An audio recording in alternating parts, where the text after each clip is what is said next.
အားလုံးပဲမင်္ဂလာပါရှင်ဆရာမလေးကတော့အကြမ်းမြင်ဆရာမလေးအားမွေဖြစ်ပါတယ်ရှင်ဒီနေ့ကဘာလာပြောပြတယ်လဲဟေးဆိုရင်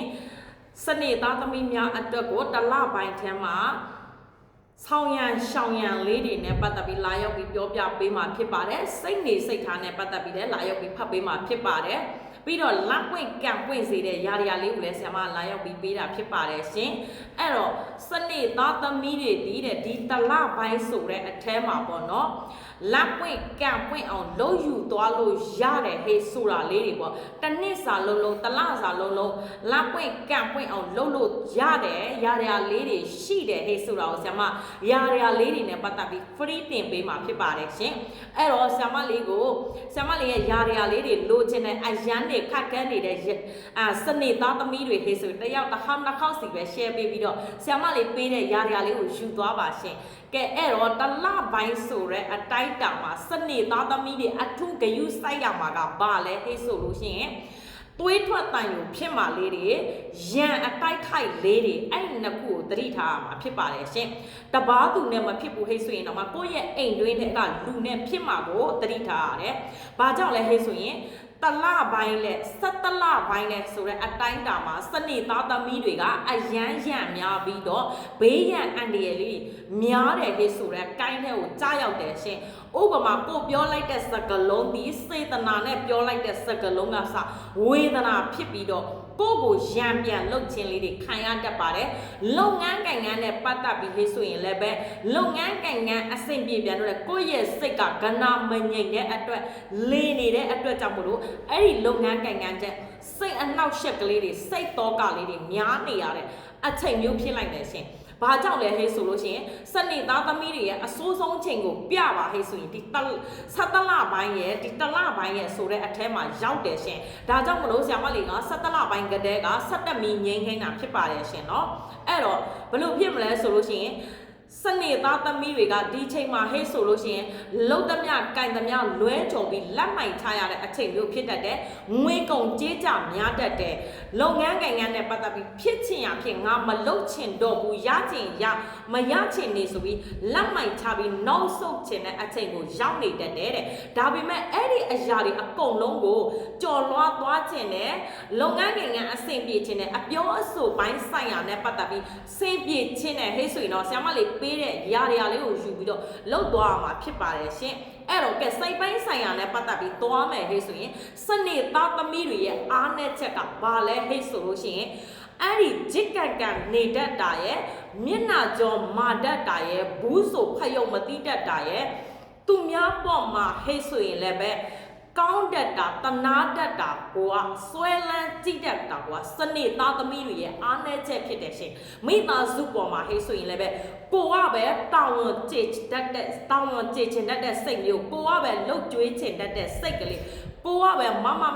ရပ်တည်ပေးချင်တတ်တဲ့စိတ်ကလေးကြောင့်ပြီးလို့ရှိရင်သူများတပားသူဒုက္ခရောက်နေပြီဟေးဆိုရင်လည်းလက်လေမရှုနိုင်တတ်တာနော်ကိုအိတ်ဆိုင်ကိုပတ်စံကိုစိုက်ပြီးကုညီတတ်တာကစနေသားသမီးတွေရဲ့အားနည်းချက်လို့ဆရာမအမြင်ပါတယ်ရှင်စနေသားသမီးရဲ့တစ်ခါတလေမှာဂျေကန်ကဘူးနဲ့ပေါက်နေတတ်ပေမဲ့ဆုံးဖြတ်ချက်တွေမြန်ဆန်တတ်ပေမဲ့တဲ့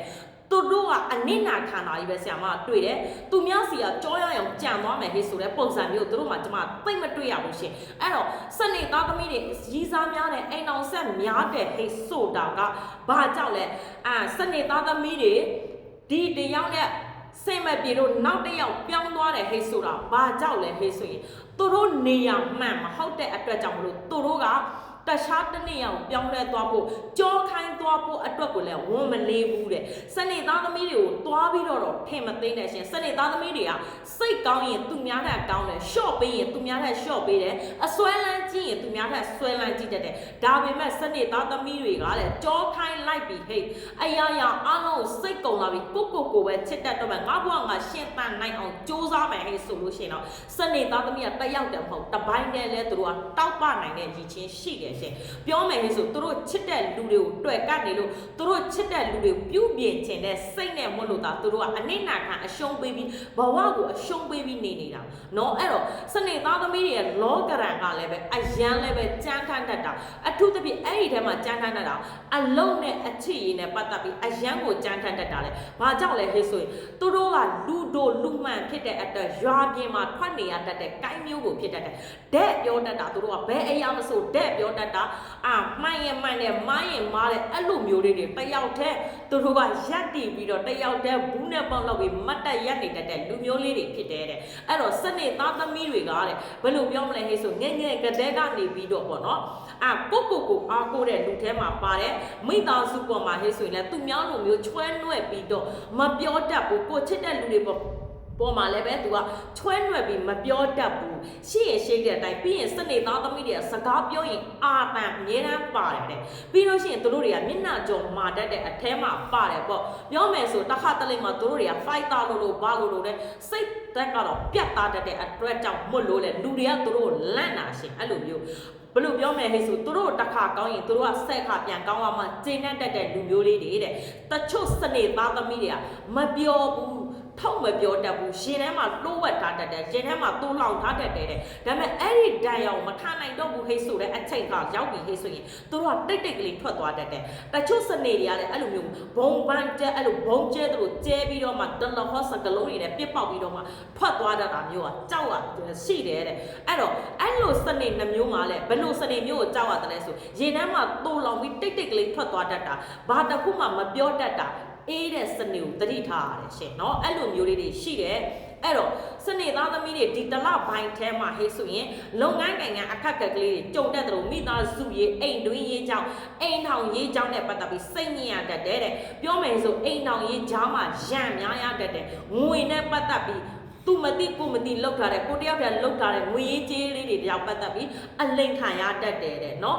သူများကိုယုံကြည်လွယ်တတ်တယ်သူတို့ကတနာလွယ်တတ်တယ်ကိုညီချင်တတ်တဲ့စိတ်ဓာတ်ကတော့မာကြောတယ်ဟဲ့ဆိုပြီးထင်ရပေမဲ့မျက်နှာကြောမာတယ်လို့ထင်ရပေမဲ့တဲ့ဘသူမှလည်းသူ့ရှေ့မှာလာပြီးဒုက္ခရောက်လို့မနိုင်ကြည့်မနေနိုင်ဘူးဆိုတဲ့အထဲကိုရောက်တယ်ပေါ့ဗျအဲ့လိုမျိုးလေးတွေအချစ်ရည်နဲ့ပတ်သက်လာပြီးဟဲ့ဆိုရင်လည်းပဲသူတို့ကအရန်လဲချစ်ကြီးတဲ့သူတို့အမြင့်လဲကြီးတတ်တယ်တဲ့နော်အဲ့ဒီလူဒီသူတို့အတွက်မဟုတ်တော့ဘူးဟဲ့ဆိုတာအသေးချာသိတဲ့တနေ့ကြလို့ရှိရင်လည်းကြောခိုင်းသွားပြီဆိုအဲ့ဒီလူရဲ့အရေးရောင်တော့မမြင်ချင်လောက်အောင်မတွေ့ချင်လောက်အောင်သူတို့ကပြက်သားဒုံးတီသွားလိုက်တတ်တယ်တဲ့လူကိုပဲမလို့ကျင်တော့ဘူးဟဲ့ဆိုရင်သူတို့ကပစ္စည်းဥစ္စာလည်းမမတ်မော်တော့ဘူးထွက်လာတဲ့အချိန်မှာဝတ်တက်ကိုတကူနဲ့ထွက်သွားမယ်ဟဲ့ဆိုတဲ့စိတ်မျိုးရှိတယ်ဒါပေမဲ့လောကရာတော့သူတို့ဘက်မှာအပတ်သိမ့်မရှိဘူးရှင်ပြောမယ်ဟဲ့ဆိုဘလောက်ပဲရင်းကြပါစေဘလောက်ပဲနေနာခံပါစေဘလောက်ပဲဘသူ့ပေါ်မှာပဲကောင်းပါစေတဲ့နော်အဲ့လောကရာသူတို့နောက်ကိုအမြဲတမ်းအခက်ခဲတွေပေးနေတတ်တယ်မကောင်းတဲ့လူတွေနဲ့စုံတွေ့ခိုင်းနေတတ်တယ်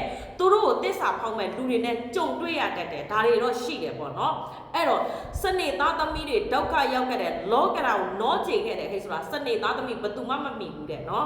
်အဲ့တော့အဲ့ဒီအရာလေးတွေကိုကိုကပွင့်ချင်တယ်လက်ပွင့်ချင်တယ်အဲ့ဒီအရာလေးတွေကိုဖြင်းမြောက်ပပျောက်စေချင်တယ်ဟဲ့ဆိုရင်ဘာလုပ်ရမလဲဆိုရင်နှင်းစီပန်း9ပွင့်အဖြူရောင်ယူရမယ်နှင်းစီပန်း9ပွင့်ရဲ့အောင်တပြေပန်းရဲ့ဖယားမှာအုံးသီးပါတဲ့မုတ်ရဲ့